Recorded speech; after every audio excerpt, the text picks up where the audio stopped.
एक रिपोर्ट। बिहार में जब से जातीय जनगणना के आंकड़े सार्वजनिक हुए हैं, तब से उन आंकड़ों पर रोजाना सवाल खड़े हो रहे हैं।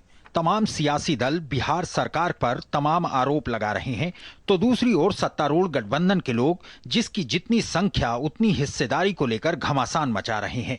विकासशील इंसान पार्टी के अध्यक्ष मुकेश सहनी ने दरभंगा में कहा कि जातीय गणना की रिपोर्ट से यह साफ हो चुका है कि संख्या के आधार पर निषाद बिहार की दूसरी सबसे बड़ी जाति है। सहनी ने आरजेडी और जेडीयू पर जमकर निशाना साधा।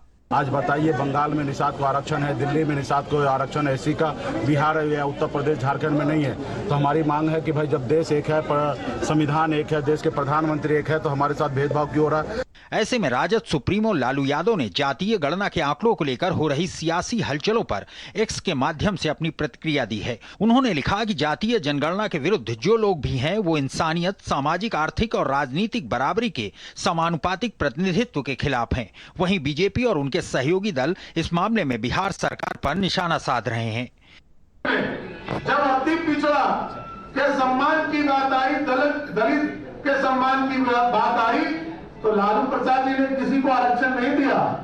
आरक्षण 2005 में जब एनडीए की सरकार बनी, तब बिहार में जो नीतीश कुमार जी और सुशील मोदी जी के नेतृत्व में सरकार बनी, तब जो है अति पिछड़ों को पंचायती राज में 20% नगर निकाय में चुनाव में आरक्षण देने का काम किया।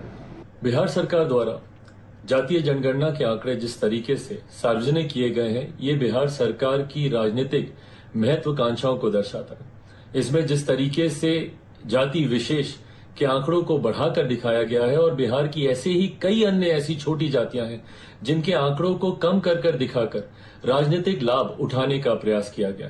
कई ऐसी अनुसूचित जाति जनजाति की छोटी जातियां हैं या पिछड़ा अति पिछड़ा वर्ग से आने वाली कई ऐसी अन्य जातियां हैं जिनके आंकड़ों को कम कर दिखाने का प्रयास अपनी राजनीतिक महत्वाकांक्षाओं को पूरा करने के उद्देश्य के साथ किया गया।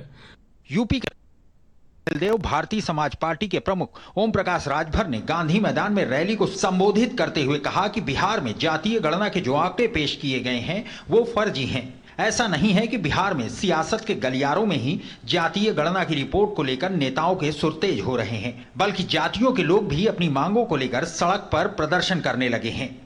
ब्यूरो रिपोर्ट, दूरदर्शन समाचार, पटना।